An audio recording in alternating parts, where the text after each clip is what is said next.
starting January 1st, 2026, one wrong move with your firearms could mean felony charges and 18 months in prison, even if you thought you were following the law. Today, I'm breaking down 10 critical gun law changes coming in 2026 that could save you thousands of dollars or land you in court. By the end of this video, you'll know exactly what's changing, what you need to do, and how to stay legal when these new rules take effect. These aren't proposals or rumors. These are actual laws taking effect in 2026 with real penalties, including prison time, massive fines, and permanent loss of your gun rights. Colorado gun owners face 18 months in prison for violations. California residents could pay $25,000 per violation. This is happening in less than 2 months. Pay close attention. Number 1. The $200 NFA tax stamp is being eliminated. This is the biggest positive change for gun owners in decades. Starting January 1st, 2026, you will no longer pay the $200 federal tax stamp for suppressors, short-barreled rifles, short-barreled shotguns, and any other weapons. The big beautiful bill, signed into law on July 4th, 2025, eliminates this tax completely. If you've been waiting to buy a suppressor or build an SBR, you'll save $200 per item starting New Year's Day. Here's what most gun owners don't understand. The registration process stays exactly the same. You still need to complete ATF Form 4 for suppressors or Form 1 for building an SBR. You still need fingerprints, passport photos, and a background check. You still wait for ATF approval, which currently takes about 90 days for electronic form, 4 seconds. The only thing changing is the $200 fee disappears. If you submit your Form 4 on December 31st, 2025, you pay $200. If you submit it on January 1st, 2026, you pay $0.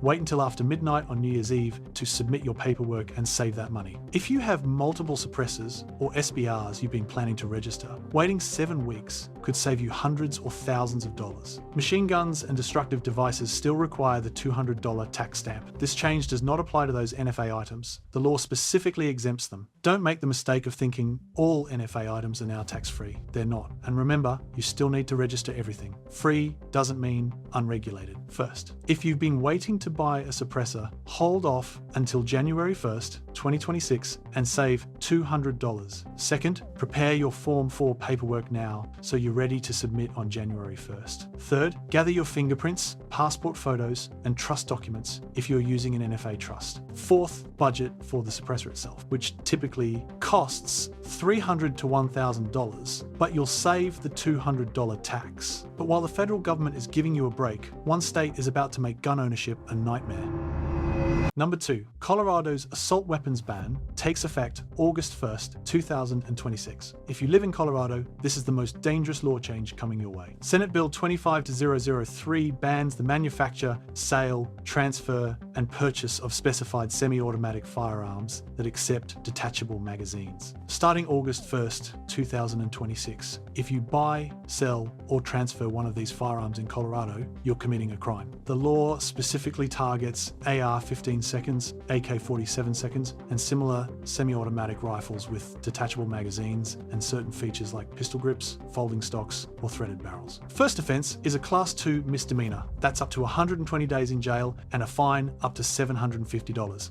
But here's where it gets devastating. Second offense is a Class 6 felony with up to 18 months in prison and fines up to $100,000. If you're caught with rapid-fire trigger devices like bump stocks or forced reset triggers, that's a Class 5 felony with up to 3 years in prison. Subsequent offenses are Class 4 felonies with even longer sentences. Firearm dealers who violate this law lose their state permits permanently. If you're convicted of a felony under this law, you lose your right to own firearms forever under federal law. Misdemeanor offenders face a 5-year ban on firearm transfers in Colorado. One mistake ruins your gun rights for years or permanently. And here's what most people miss. If you're a Colorado resident and you drive to Wyoming to buy one of these firearms and bring it back, that's still illegal. The law covers transfers into the state. If you already own these firearms before August 1st, 2026, you can keep them. But you cannot sell them, transfer them, or give them away to anyone in Colorado after that date. If you want to pass them to your children, you'll need to transfer them out of state or destroy them. estate planning for gun owners in Colorado just became critically important. If you live in Colorado and own these firearms, you have until July 31st, 2026. First, understand what firearms are banned. Under the specific language of SB 25-003, the law lists specific models and features. Second, if you want to keep them, you must possess them before August 1st, 2026, because of the law grandfather's existing ownership. Third, do not attempt to buy, sell, or transfer these firearms after August 1st. Fourth, consult a Colorado firearms attorney immediately to verify your specific firearms are compliant. Fifth, document your ownership with receipts, photos, and serial numbers to prove you owned them before the ban. You have less than 9 months. Don't wait until July to figure this out. Colorado is serious about enforcement, and they're watching gun stores and private sales closely.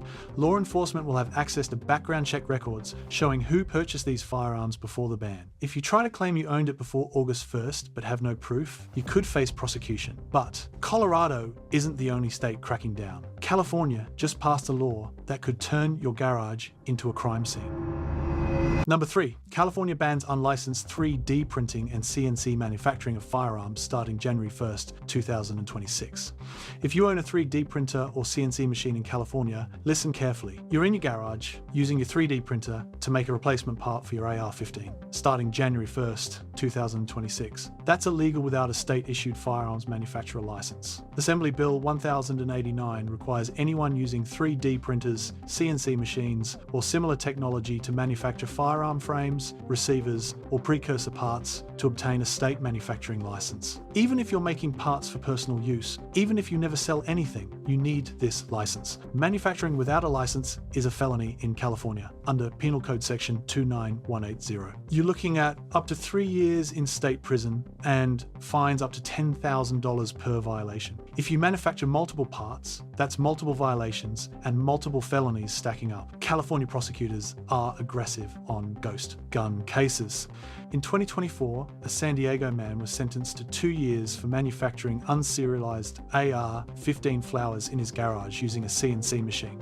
He thought it was legal for personal use. It wasn't. Hobbyists, gunsmiths, and anyone who owns equipment capable of manufacturing firearm parts. Even if you use your 3D printer for non-firearm projects, if you have the capability and materials to print gun parts, you could be investigated. California law enforcement is monitoring online forums, Reddit communities, and marketplaces for unlicensed manufacturers. They're tracking purchases of 3D printer filament, aluminum stock for CNC machines, and firearm-related CAD files. To get a California firearms manufacturing license, you need to apply through the California Department of Justice, pay application fees around $500, pass a background check, provide fingerprints, and maintain detailed records of everything you manufacture. You'll also need a federal firearms license from the ATF, which requires additional fees, inspections, and compliance with federal regulations. This isn't a simple process. It takes months and costs thousands of dollars. First, if you live in California and own 3D printing or CNC equipment, apply for a state manufacturing license before January 1st, 2026. Start the process now because it takes 90 to 120 days. Second, remove all firearm-related files, blueprints, and materials from your equipment if you don't plan to get licensed.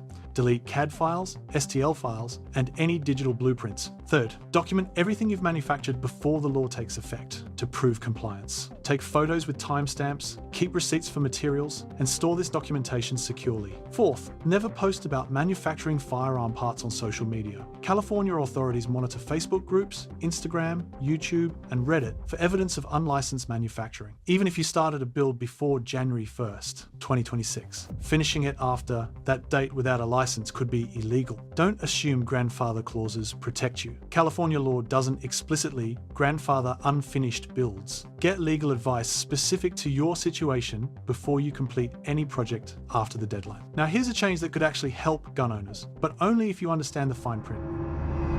Number 4, the Constitutional Concealed Carry Reciprocity Act could become law in early 2026.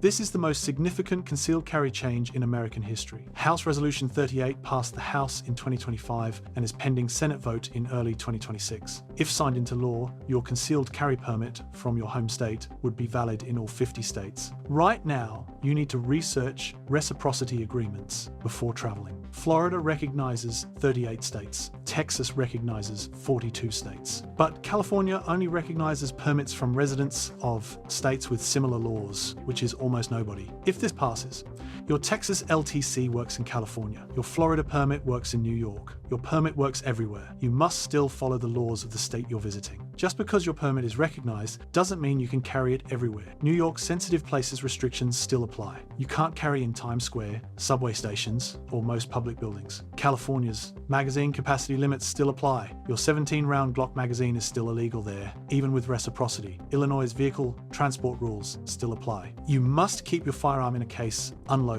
and inaccessible while driving. Your permit gets you in the door, but you still play by their rules. First, you must carry your permit and government-issued ID at all times. If you're stopped by law enforcement and can't produce both, you could be arrested, even with reciprocity. Second, you can only carry the type of weapon your home state permit allows. If your state only permits handguns, you can't carry rifles under reciprocity. If your permit restricts you to concealed carry only, you can't open carry in states that allow it. Third, you must be legally eligible to carry in your home state. If your permit is suspended, revoked, or expired, reciprocity doesn't protect you. The Senate vote is expected in February or March 2026. If it passes, implementation could take 60 to 90 days for the ATF and states to issue guidance and update their systems.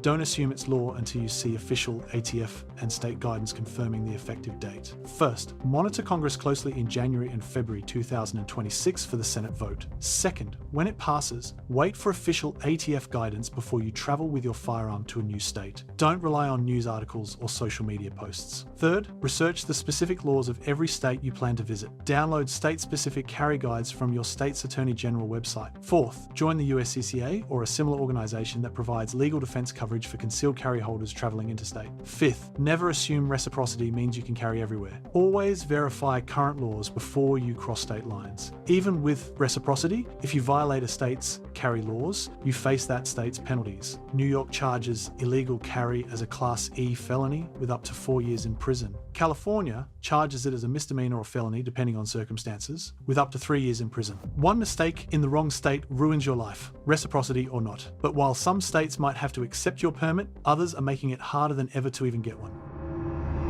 Number 5. Enhanced background checks for concealed carry permits starting in 2026. Several states are implementing stricter screening processes that could delay or deny your permit. You apply for your concealed carry permit renewal in Michigan. Starting in 2026, Michigan joins Illinois, New Jersey, and Maryland in requiring enhanced background checks that include mental health records, social media screening, and interviews with family members or references. Senate Bill 471 inches Michigan, effective March 1st, 2026, requires applicants to provide access to their social media accounts for the past 5 years, submit to psychological evaluations, and allow investigators to interview household members.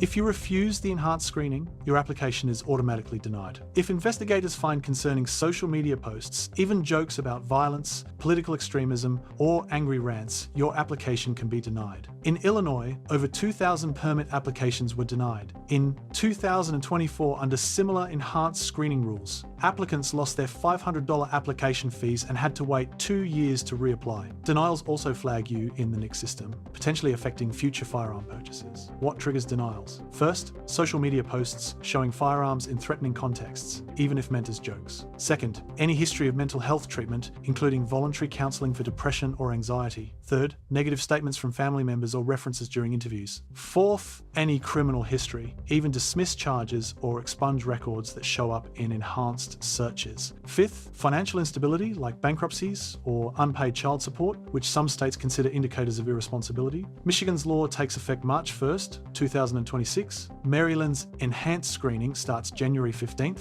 2026. Oregon's similar law begins April 1st, 2026. If you live in these states and your permit expires in 2026, start your renewal process immediately. Enhanced background checks take 90 to 180 days compared to the old 30 to 45 days. If you wait until your permit is about to expire, you could be without carry rights for months. First, clean up your social media immediately. Delete any posts showing firearms, political content, or anything that could be interpreted as threatening. Set all accounts to private. Second, if you've had mental health treatment, consult a firearms attorney about how to disclose this properly. Lying on your application is a felony, but proper disclosure with supporting documentation from your therapist can help. Third, prepare your references carefully. Choose people who will give positive statements and brief them on what investigators might ask. Fourth, gather financial documents showing stability, pay stubs, tax returns, bank statements. Fifth, apply early. Don't wait until the last minute. Application fees are increasing with enhanced screening. Michigan's fee jumps from $100 to $500. Maryland's increases to $600. Psychological evaluations cost $200 to $500 out of pocket. Factor in $800 to $1,200 total cost and 6 months processing time. But here's a change that affects every gun owner in America, whether you have a permit or not. Number 6, universal background checks for all private firearm sales could become federal law in 2026. This would fundamentally change how you buy and sell guns. Senate Bill 494, pending vote in early 2026, requires all private firearms sales and transfers to go through a licensed dealer with a background check. Right now, federal law only requires background checks for sales by licensed dealers. Private sales between individuals don't require checks in most states. If SB 494 passes, selling your hunting rifle to your neighbor, giving a pistol to your adult son, or trading firearms at a gun show all require going to an FFL, paying a transfer fee, and completing a background check. Violating this law is a federal felony under 18 U.S.C. 922. You face up to 5 years in prison and a $10,000 fine per violation. If you sell multiple firearms without background checks, that's multiple felonies. In 2024, a Virginia man was sentenced to 3 years for selling 6 firearms privately without background checks under Virginia's state universal background check law. Federal penalties are even harsher. The law includes limited exemptions. First, transfers between immediate family members, spouses, parents, children, siblings, grandparents, and grandchildren are exempt, but transfers to cousins, in-laws, or friends are not. Second, temporary transfers for hunting or sporting events are exempt if the firearm is returned within 7 days. Third, transfers at shooting ranges where the firearm never leaves the premises are exempt. Fourth, loans for immediate self-defense if the person is in imminent danger are exempt, but you must report the loan within 24 hours. First, every private sale requires finding an FFL willing to facilitate the transfer. Not all dealers offer this service, and those who do charge $25 to $75 per transfer. Second, both buyer and seller must appear in person at the FFL with valid ID. Third, the buyer must pass a NICS background check, which can take minutes or days depending on delays. Fourth, the FFL must log the transfer in their bound book, creating a permanent record. Fifth, if the buyer is prohibited from owning firearms, the sale cannot proceed and you're stuck with the gun. Senate vote expected in March 2026. If passed, implementation would likely begin 90 days after signing, putting the effective date around June or July 2026. You have roughly 6 months to complete any private sales under current law. After that, every transaction goes through an FFL. First, if you're planning to sell firearms privately, do it before this law takes effect. Second, document all current private sales with bills of sale, including buyer's name, address, driver's license number, and firearm serial number. This protects you if the firearm is later used in a crime. Third, establish a relationship with a local FFL who will facilitate transfers after the law takes effect. Ask about their fees and process now. Fourth, never sell to someone you suspect is prohibited from owning firearms, even before the law takes effect. That's already illegal under federal law. Fifth, consider keeping firearms you might want to pass to family members rather than selling them, since family transfers remain exempt. Some states already have universal background check laws: California, Colorado, Connecticut, Delaware, Nevada, New Jersey, New York, Oregon, Rhode Island, Vermont, Virginia, and Washington. If you live in these states, you're already subject to these requirements. But if the federal law passes with stricter provisions than your state law, the federal law supersedes it. Don't assume your state's exemptions will still apply. Now, here's a change that could turn your gun safe into a legal liability. Number 7, federal safe storage requirements for all firearms in homes with minors. If you have children or grandchildren who visit your home, this law could make you a felon. You keep your home defense pistol in your nightstand drawer. Your 6-year-old grandson visits for the weekend. Under proposed House Bill 130, effective potentially by summer 2026, you must store all firearms in a locked safe with a trigger lock, or in a location inaccessible to minors under 18. If your grandson finds that pistol and injures himself or someone else, you face federal criminal charges, even if you didn't know he would access it. Violations are prosecuted under a new federal statute with penalties up to 5 years in prison and $15,000 in fines. If a minor uses your improperly stored firearm to injure or kill someone, you face additional charges of negligent storage resulting in death or injury, with penalties up to 10 years in prison. In Massachusetts, which has similar state laws, a grandfather was sentenced to 2 years after his grandson found an unsecured pistol and accidentally shot himself.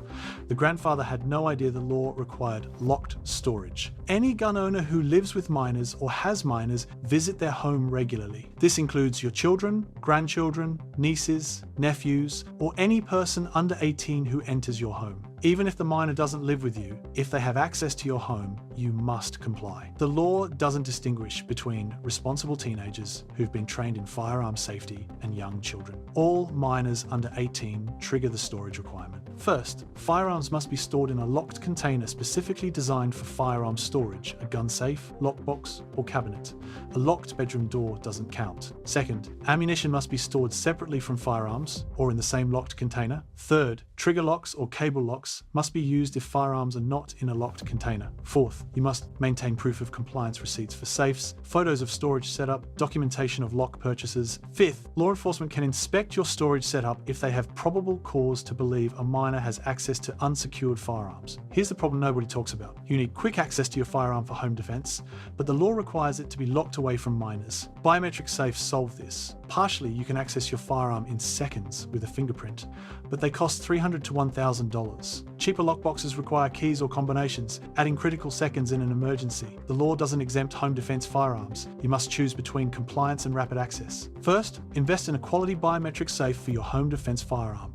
Brands like Voltec, Fort Knox, and GunVault offer quick access safes with fingerprint readers. Second, install a larger gun safe for long guns and firearms you don't need immediate access. 2. Safes meeting California DOJ standards typically satisfy federal requirements. Third, train all household members on safe storage protocols. Fourth, never leave firearms unsecured when minors are present, even for a few minutes. Fifth, document your compliance with photos, receipts, and written protocols in case you're ever investigated. 11 states already have safe storage laws: California, Colorado, Connecticut, Delaware, Hawaii, Illinois, Maryland, Massachusetts, Nevada, New York, Oregon, Rhode Island, and Washington. Federal law would create a nationwide standard, but states with stricter laws would still enforce their versions. California requires all firearms to be stored with locking devices when not in use, regardless of whether minors are present. If you live in California, you're already subject to the strictest storage requirements in the nation, but the next change could cost you thousands of dollars in new taxes. Number 8. Federal excise taxes on firearms and ammunition are increasing. January 1st, 2026. Every gun and box of ammo you buy is about to get more expensive. You walk into your local gun store to buy a new AR-15 priced at $1,000. Under current law, manufacturers pay an 11% excise tax on rifles and shotguns, which they pass to consumers in the price. Starting January 1st, 2026, that tax increases to 16% under the Bipartisan Safer Communities Act implementation. That same rifle now costs you $50 more. Handguns see their excise tax increase from 10% to 15%. Ammunition taxes increase from 11% to 16%. A box of 9mm that cost $25 now costs $27.50. If you shoot 1,000 rounds per year for practice, that's an extra $100 annually, just in federal taxes. Let's break down what this costs you. If you buy 2 firearms per year at an average of $800 each, that's an extra $80 in taxes. If you buy 2,000 rounds of ammunition per year at an average of 30 cents per round, that's $600 in ammo, costing you an extra $30 in taxes. Total additional cost, $110 per year for a moderate shooter. For competitive shooters buying 10,000 rounds annually, you're looking at an extra $150 just in ammunition taxes. Manufacturers pay the tax to the ATF, but they pass 100% of the cost to distributors, who pass it to retailers, who pass it to you. The price increase is invisible. You won't see a separate line item for excise tax on your receipt. The gun that used to cost $999 now costs $1,049, and most buyers won't realize $50 of of that is the new tax. This takes effect January 1st, 2026. If you're planning major purchases, a new rifle, a case of ammunition, multiple firearms by before December 31st, 2025 and save the tax increase. Retailers are already warning customers to stock up in December 2025 to beat the increase. First, make your 2026 firearm purchases in December 2025 if possible. Second, buy ammunition in bulk before year end to avoid the tax increase. A case of 1,000 rounds bought in December saves you $15 compared to January. Third, consider reloading your own ammunition to avoid the tax on factory ammo. Reloading components have lower taxes. Fourth, budget an extra 5% on all firearm and ammunition purchases starting in 2026. Fifth, watch for retailer sales in late December 2025 as stores try to move inventory before the tax increase. Shooting ranges that sell ammunition will raise their prices. If your range charges $40 for a box of 50 rounds of 9mm, expect that to jump to $42 or more. Factor this into your training budget. Some ranges may offer bulk discounts or membership packages to offset the increase. But here's a change that could actually make buying guns easier if you know how to use it. Number 9. ATF e-form, one processing times dropped to 30 days and will stay fast in 2026. This is the fastest it's ever been to build your own NFA items. In late 2025, ATF reduced e-form one processing times from 90 to 120 days down to an average of 30 days. If you want to build a short-barreled rifle, short-barreled shotgun, or any other weapon, you can now get approval in about a month instead of 4 months. Combined with the elimination of the $200 tax stamp starting January 1st, 2026, this is the golden age for NFA builds. You can submit your Form 1 electronically, pay $0 after January 1st, and receive approval in 30 days. Compare this to 2023 when the same process took 120 days and cost $200. You're saving $200 and 3 months of waiting. If you've been thinking about building an SBR, now is the time. First, create an account on the ATF eForms website. Second, complete Form 1 with your personal information, the firearm you're building, and its specifications. Third, upload digital passport photos and fingerprint cards. You can do fingerprints at home with an FBI-approved scanner or at a local UPS store for about $20. Fourth, submit the form electronically. Fifth, wait approximately 30 days for approval. Sixth, once approved, engrave the firearm with your name or trust name, city, and state within 15 days. Electronic submission means no paper forms getting lost in the mail. Digital photos and fingerprints mean no waiting for physical cards to arrive. 30-day processing means you can plan builds with confidence. And starting January 1st, 2026, zero cost means you can build multiple items without breaking the bank. You still must comply with all NFA regulations. Your SBR must be engraved with the required information. You must notify ATF if you move the firearm across state lines. You must keep your approved Form 1 with the firearm at all times. You cannot transfer the firearm without ATF approval. Fast processing doesn't mean reduced regulations. First, if you're planning an NFA build, prepare your Form 1 now so you're ready to submit on January 1st, 2026. Second, decide what you're building SBR, SBS, or AOW and gather the parts. Third, take your passport photos and get fingerprints done before January so you're not rushed. Fourth, if you're using an NFA trust, make sure it's properly drafted and notarized. Fifth, budget for engraving costs, which run $50 to $100 depending on your local gunsmith. Don't start building before you receive approval. Possessing an unregistered SBR is a federal felony with up to 10 years in prison and a $250,000 fine. Even if you've submitted your Form 1, you cannot assemble the firearm until you receive the approved stamp. Wait for approval, then build. And finally, here's the change that could save your life, but most gun owners will ignore it. Number 10, red flag laws expanding to more states in 2026 with faster enforcement. This is the most controversial change, and it could cost you your firearms overnight. You have an argument with a family member, they call the police and claim you're a danger to yourself or others. Under red flag laws, also called extreme risk protection orders, law enforcement can confiscate your firearms within 24 hours without a criminal conviction, without an arrest, and without you being present at the initial hearing. Starting in 2026, 4 more states, Kentucky, Montana, South Carolina, and Tennessee, are implementing red flag laws. That brings the total to 25 states with these laws. Once an ERPO is issued, law enforcement arrives at your home and demands surrender of all firearms. If you refuse, you're arrested. Your firearms are held for a minimum of 14 days while you wait for a full hearing. At the hearing, you must prove you're not a danger. The burden of proof is on you, not the accuser. If the judge extends the order, your firearms can be held for up to 1 year. year. In some states, ERPOs can be renewed indefinitely. You lose your Second Amendment rights without due process. In most states, family members, household members, and law enforcement can file ERPOs. But some states allow co-workers, school administrators, and medical professionals to file. In California, employers can file ERPOs against employees. In Oregon, roommates and dating partners can file. The definition of who can file is expanding in 2026. In Kentucky's new law, effective February 1st, 2026, anyone who has regular contact with you can file an ERPO. That could include neighbors, gym buddies, or people you barely know. Emergency ERPOs can be issued within hours. Law enforcement appears at your door the same day the order is filed. You have no warning, no chance to prepare, no opportunity to secure your firearms legally. Standard ERPOs require a hearing within 14 days, but you've already lost your firearms by then.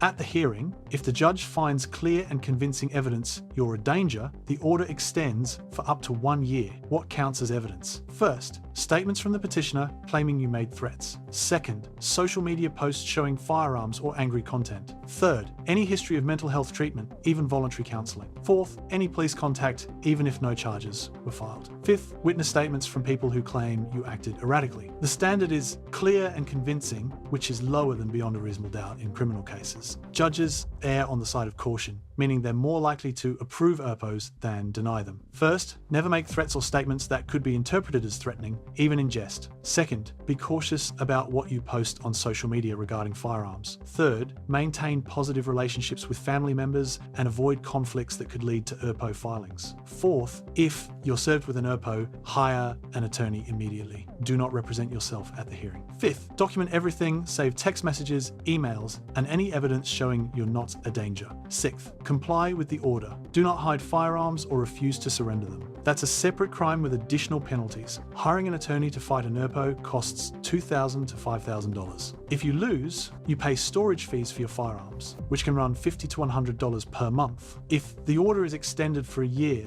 you're looking at $600 to $1,200 in storage fees plus legal costs.